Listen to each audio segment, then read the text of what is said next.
Assalamualaikum warahmatullahi wabarakatuh. Halo Besti UM Bandung, berjumpa lagi bersama saya Firman Katon dalam program acara Tanya Dosen. Nah, di edisi kali ini kita akan membahas seputar beberapa kasus yang minggu-minggu ini sering terjadi, di mana kasus-kasus ini yang kasusnya itu pelakunya anak-anak di bawah usia tentunya ya. Nah, kali ini kita sudah kedatangan tamu dari dosen sekaligus Ketua Program Studi Pendidikan Anak Islam Usia Dini Universitas Muhammadiyah Bandung, Ibu Esti. Assalamualaikum Ibu. Waalaikumsalam warahmatullahi wabarakatuh, Kang Firman. Ya, nah jadi gini Bu, untuk minggu-minggu ini tuh kita ingin membahas nih tentang kasus-kasus yang sering terjadi di beberapa media contohnya, di mana kasus ini tuh kayak perceraian, terus kriminalitas dan sebagainya itu dilakukan sama anak-anak gitu Bu. Nah, dari Ibu sendiri nih, gimana nih tanggapannya terkait kasus-kasus tersebut? Tanggapannya yang pertama miris ya, miris, sedih, kemudian juga banyak bertanya ini salahnya di mana gitu kan ya. Ini kenapa sih kayak gini ya? Sama lah, saya juga seperti itu. Tapi barangkali itu memang ada erat ya kaitannya dengan hal-hal sebelum itu gitu. Jadi kalau misalnya tanggapannya ya sedih, miris, terus bertanya-tanya, takut, gitu ya, takut. Ini gimana nih generasi kedepannya gitu kan, hal-hal yang seperti ini terjadi gitu kan. Nah Bu, kalau misalnya kita lihat ya sebagai orang tua tuh, gimana nih sih supaya cara kita mencegah agar anak-anak kita tuh tidak melakukan hal seperti itu gitu? Oke, jadi Kang, ini dilakukan ini rata-rata oleh anak di bawah umur ya, anak yang masih belum dewasa lah gitu ya, 17 tahun ke bawah gitu. Nah memang yang sangat-sangat berpengaruh pada karakteristik, kepada kepribadian, kepada perilaku begitu ya, anak ketika menuju dewasa itu adalah pola asuh.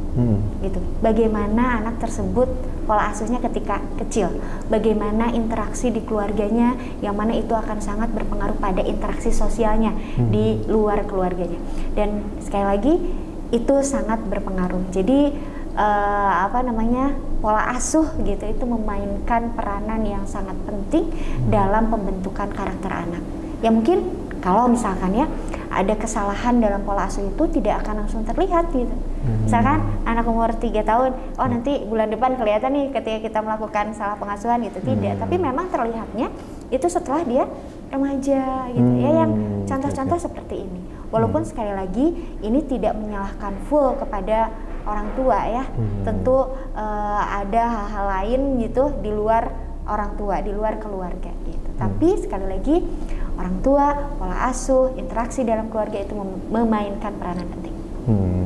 Nah, kalau kita sebagai orang tua juga nih, cara untuk bisa ngasih tahu ke anak-anak kita gitu tentang anak ini nggak boleh gitu untuk kasus seperti ini, misalkan tentang kata-kata kasar atau mungkin yang memang dilarang gitu untuk diucapkan sama anak itu, bagaimana sih orang tua untuk menyampaikannya gitu? Yang pertama kan anak kecil itu tidak terlalu pandai mendengar, tapi dia sangat pandai meniru.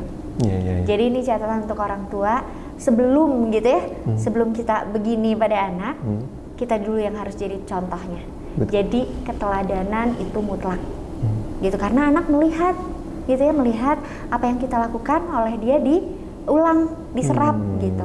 Itu yang pertama, keteladanan. Kedua adalah saya baru aja nih Kang kebetulan membaca salah satu buku ya yang memang membahas tentang neuroscience, yang mana ternyata ketika kita ingin menerapkan nilai gitu ya, aturan, baik itu nilai agama ataupun nilai-nilai dalam kehidupan sosial budaya, ini orang tua seringnya ada di level amigdala, artinya itu jadi seringnya tuh pakai urat gitu ya.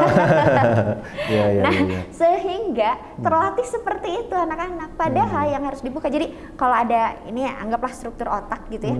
Otak anak-anak itu dianalogikan seperti rumah yang belum jadi, under construction gitu. Nah, kemudian setelah itu anggaplah rumah itu ada lantai atas, lantai bawah. Nah, lantai bawah ini yang disebut amigdala gitu. Di sini nih pusat reaksi emosi. Di lantai atas ini yang harusnya banyak distimulasi, ini yang membuat anak itu lebih bisa berpikir. Jadi ketika kita ingin menerapkan nilai pada anak, jangan distimulasi yang emosinya seharusnya, tapi bagaimana gitu distimulasi agar anak ini mampu berpikir. Nah, caranya agar kita bisa membuka, menstimulasi, lebih banyak menstimulasi otak atas, bagian atas gitu atau lantai atas di otak anak ini adalah dengan connecting to our son or our daughter gitu. Jadi bagaimana sih cara kita berhubungan dengan anak, jadi interaksinya gitu. Jadi jangan, mohon maaf ya, kalau bahasa Jermannya mah popolotot gitu ya. Itu yang sering, jadi ketika itu dilakukan kita merangsang justru ya otak bagian lantai bawah gitu, bukan yang atas gitu ya. Nah, caranya adalah dengan bagaimana interaksi dan hubungan kita. Jadi yang pertama adalah validasi rasa anak. Ya, itu kadang, mohon maaf nih, contoh kalau misalnya jatuh gitu, kita kasih, udah nggak apa-apa, udah kan sakit ya. Iya sih Bu. Iya, itu contoh, itu contoh. Nah, itu salah satunya, sehingga ketika kita berempati pada anak gitu, memvalidasi rasa anak, kita akan lebih mudah untuk membuka struktur otak yang atas itu, gitu ya, sehingga kita tadi bisa menerapkan nilai-nilai. Dan tadi sempat disinggung ya sama Kang Firman bahwa adanya pernikahan gitu ya pada anak-anak di bawah umur gitu. Kasus Ponorogo itu sampai banyak sekali gitu kan ya. Itu kenapa? Di kita kadang mungkin karena budaya timur sehingga pendidikan seks untuk anak usia dini itu seakan-akan tabu gitu ya. Padahal itu menjadi salah satu hal juga yang sangat penting, Kang. Memang bukan pendidikan seks yang literal gitu ya. Ya gitu ya. Ada tahapannya gitu, dan itu tapi itu sebetulnya harus diajarkan gitu sehingga anak tahu oh ya, misalkan aja bagian ini tidak boleh disentuh, tidak boleh dilihat dari orang lain. Saya membaca buku lagi nih ya, kan ya, baca buku, ada satu buku itu, jadi kalau saya lupa ya, dari Amerika apa Inggris gitu. Jadi bukunya itu kayak SOP pendidikan seks untuk anak usia dini yang diajarkan oleh guru. Jadi dari mulai anak mengenal private area or non private area itu kan, pas saya mikir oh iya ya, related banget gitu ya. Sok di kita lagi berenang, maaf nih, udah gitu kan anaknya mau ke toilet nih, nggak usah lah di sini aja. Ya kan? Nah itu contoh, itu sebetulnya implementasi daripada pendidikan seks untuk anak usia dini. Jadi itu juga penting, gitu ya. Selain kita menerapkan internalisasi nilai-nilai agama tentu. Sebagai Muslim, tauhid itu harus diterapkan sejak dini, dan itulah yang menjadi salah satu juga kunci ya untuk anak-anak kita agar mereka ketika di luar rumah itu sudah punya nilai. Jadi kasarnya kayak gini lah, Kang, parenting itu kayak kita divaksin. Kita divaksin tuh. Terus udah gitu ketika kita keluar banyak virus gitu dan lain sebagainya, ini vaksin bekerja nggak nih? Gitu ya, ini vaksin bekerja nih. Kalau misalnya vaksinnya bekerja, even kan kita nggak bisa mengungkung anak kita dong, apalagi di zaman now ya, media sosial dan lain sebagainya. Kita tidak bisa mensterilkan anak kita. Itu jadi bagaimana nih vaksinnya itu yang justru menjadi salah satu PR gitu. Gimana ya caranya memvaksinnya? Gimana cara yang efektifnya? Vaksin aja kan nggak bisa sembarangan kan kalau di kesehatan. Ini untuk itu kurang lebih analoginya seperti itu. Jadi sekali lagi bagaimana kita making connection dengan anak kita, koneksi yang baik gitu dengan anak-anak kita. Karena ya mereka itu sebetulnya anak kecil yang kan kadang suka, anak kecil nggak boleh salah, padahal kita yang nggak boleh salah ya. Iya betul. Gitu lah kurang lebih, Kang. Terus Bu, kan tadi Ibu menyinggung soal nilai-nilai agama nih Bu. Nah, kalau kita sebagai orang tua itu apakah memang harus dijejal dengan memang agama yang begitu rumit sedemikian rupa atau tauhid dan sebagainya, atau gimana nih Bu supaya cara kita orang tua tuh menanamkan nilai-nilai agama gitu ke anak-anak kita? Oke, yang pertama tadi lagi-lagi ke keteladanan, gitu ya. Keteladanan itu penting. Jadi ketika anak melihat kita sholat, anak kita melihat mengaji, anak melihat kita berbuat baik, itu akan terserap, terkonstruk secara tidak sadar, gitu ya. Nah, kalau misalnya untuk anak usia dini gimana ya? Mereka jangan harap nih, Kang, untuk anak usia dini ketika sholat terus mereka merasa hati aku tenang, nggak mungkin ya. Ya mereka itu memang kalau misalnya sholat misalkan karena disuruh orang tua, karena takut dimarahin kalau nggak sholat, itu wajar sebetulnya. karena mereka belum pada tahap mereka terinternalisasi sedemikian rupa seperti orang dewasa gitu. Jadi untuk anak usia dini penerapan nilainya itu adalah dari pembiasaan dan keteladanan. Itu penting. Okay. Jadi setelah biasa gitu ya, kan ini ketika misalnya anak-anak masuk ke early childhood, masa kanak-kanak awal, kemudian kanak-kanak akhir, kemudian nanti menginjak gitu ya, misalkan ke remaja awal gitu ya.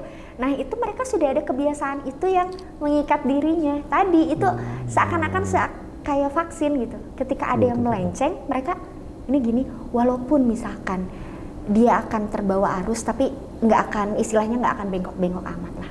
Iya. Gitulah kurang lebih. Jadi bibitnya, ini kan masalah bibit ya. Anggaplah itu bibit. Bagaimana kita memupuknya, bagaimana membuat anggaplah itu tanaman itu menjadi baik, berkembang dengan baik. Itu kan tergantung kita yang merawatnya ya. Itu kurang lebih. Iya. Oke Bu. Jadi untuk pertanyaan terakhir mungkin Ibu ya, bisa kasih pesan-pesan gitu Bu buat orang tua yang ada di luar sana, mungkin gimana nih supaya kita tuh terhindar dari kasus-kasus yang tadi udah disebutkan tadi. Oke, parents, semua orang tua yang menyaksikan, yang pertama adalah tentu kita meminta bimbingan dan kekuatan ya dari Allah Subhanahu wa Ta'ala, bagaimana agar kita diberikan bimbingan untuk membuat anak-anak kita menjadi generasi-generasi yang soleh dan solehah. Kemudian tataran teknis di lapangan, yang pertama adalah satu, anak kita ini masih di bawah umur, mereka masih wajar untuk salah gitu ya, dan kita cara mengarahkannya itu yang menjadi penting, ayah bunda gitu ya. Jadi cara mengarahkannya adalah satu yang penting, making bonding, making connection dengan anak. Bagaimana interaksi kita dengan anak-anak itu sangat-sangat mempengaruhi perilaku karakter ke depan daripada anak-anak kita. Dan mengasuh anak itu bukan hanya tanggung jawab daripada seorang ibu, tapi juga seorang ayah gitu ya. Peran ayah di sini sangat-sangat berpengaruh pada karakteristik, baik itu kepribadian psikologis daripada anak-anak kita. Jadi sekali lagi, bagaimana ayah dan bunda ini bekerja sama, kemudian juga punya visi gitu ya, tujuan dan jelas. Dan tadi, bagaimana cara kita berinteraksi dengan anak-anak, apa yang sudah kita berikan, sejarah apa yang kita berikan pada anak-anak, itu akan sangat membekas pada anak-anak kita. Mudah-mudahan anak-anak kita terhindar dari hal-hal yang sangat tidak kita inginkan. Gitu kan kurang lebih. Oke, terima kasih banyak Ibu Esti atas pengetahuannya. Semoga orang-orang tua yang ada di rumah bisa terinspirasi gitu atas tadi perbincangan kita. Nah, Besti UM Bandung, itu dia tadi Tanya Dosen di edisi kali ini. Semoga apa yang tadi disampaikan bisa menginspirasi kita semua ya.